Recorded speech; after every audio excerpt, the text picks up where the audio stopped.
Hello friends, happy November. I hope that everyone's October was fabulous and that you are starting November off just feeling very thankful for this month of thankfulness. Today I'm going to be giving you my November reading plans, and I will be starting with middle grade, classic children's, and YA books that we'll be reading in November. So first, I'm going to be reading Who Was Sacagawea with my kids because we are studying westward expansion. Clearly this is a book that they could easily read for themselves. It's way below where their reading level is as 5th, 8th, and 10th graders. For a second, I was like, what grade are my kids in? Even though I'm the one teaching them.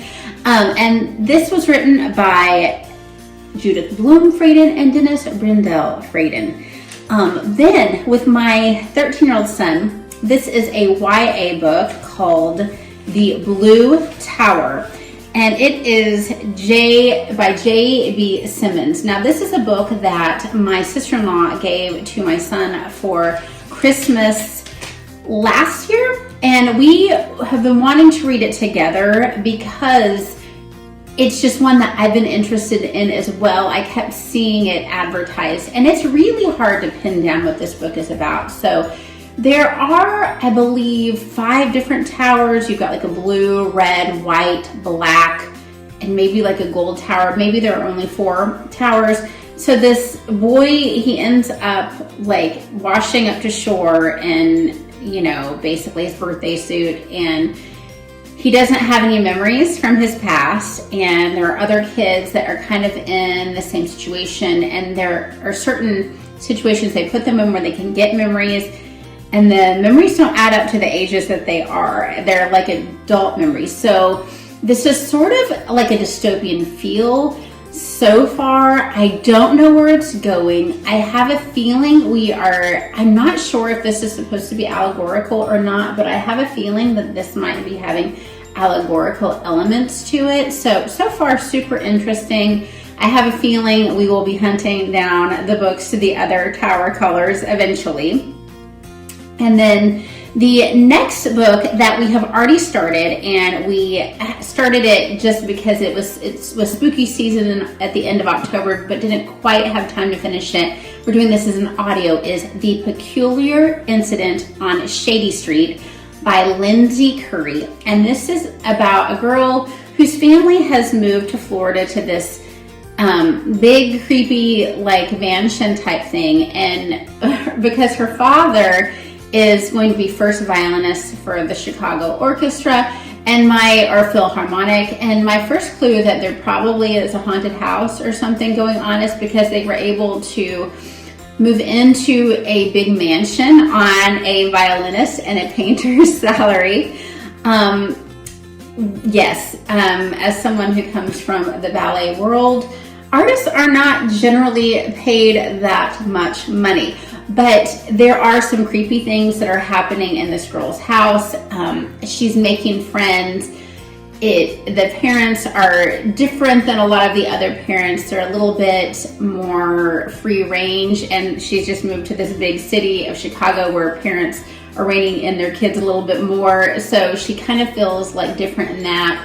She has a little brother who has a very creepy doll. So I like this because I have a couple of kids that really like creepy things, but I don't want anything downright evil or that it's too scary. And this strikes a good balance.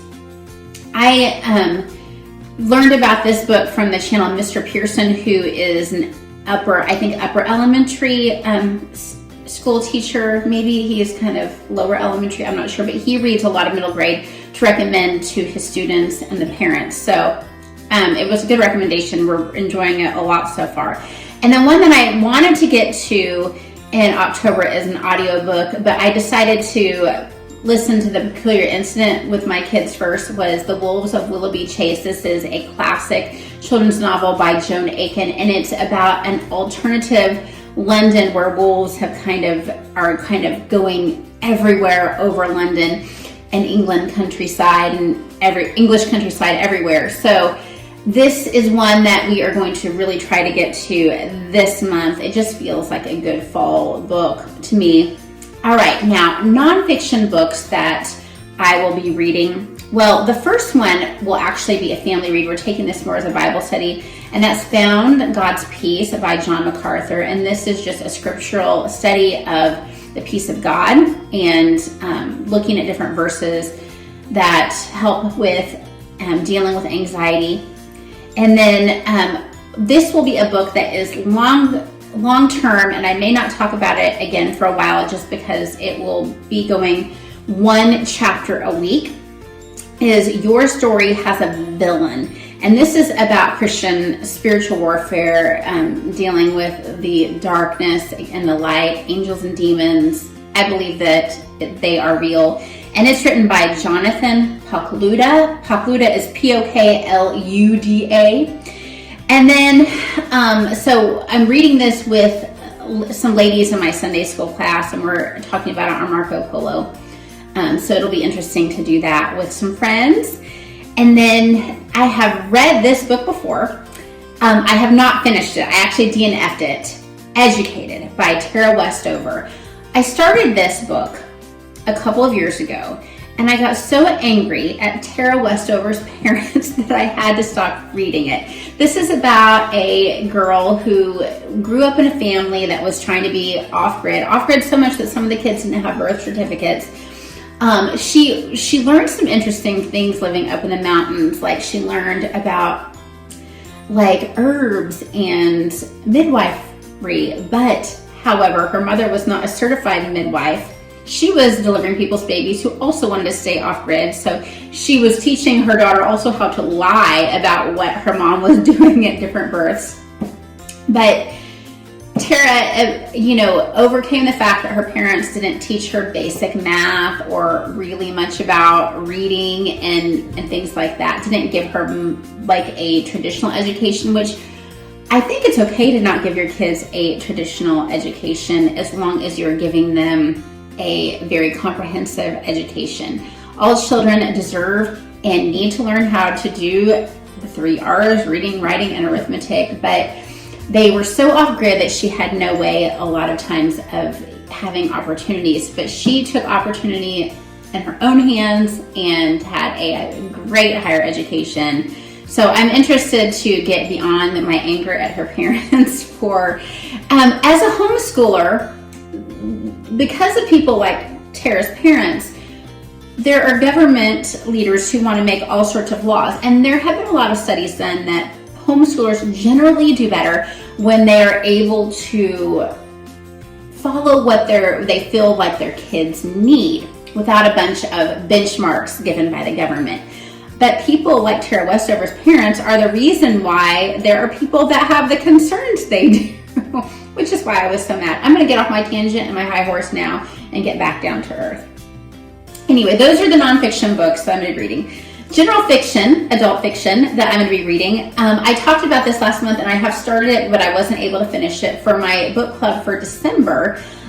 This is a Round the World book club that my friend puts on at her house once a month. Is The Chestnut Man by Siren Svelsteup. I hope I'm saying that right. This is for Denmark, and it is a thriller.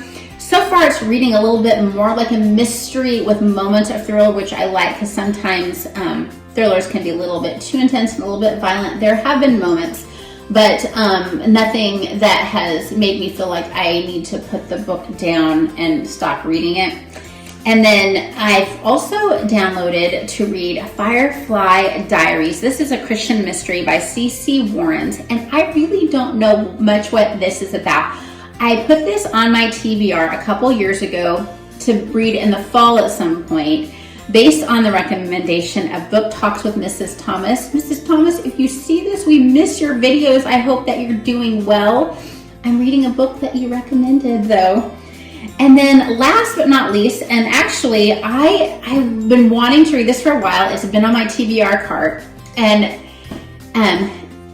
Tales and Treats with Tay recommended this as a fall read, and that is Christy by Catherine Marshall. I got this at Goodwill, and look, it has the 1990 show book cover on it with Kelly Martin.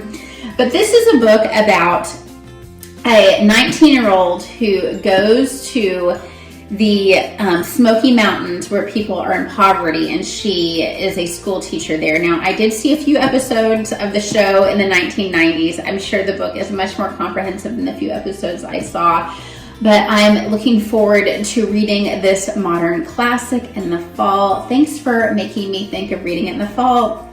Tales and Treats with Tay. So I hope you guys are doing well. Let me know what you're reading this month, and I hope you read a lot. Bye-bye.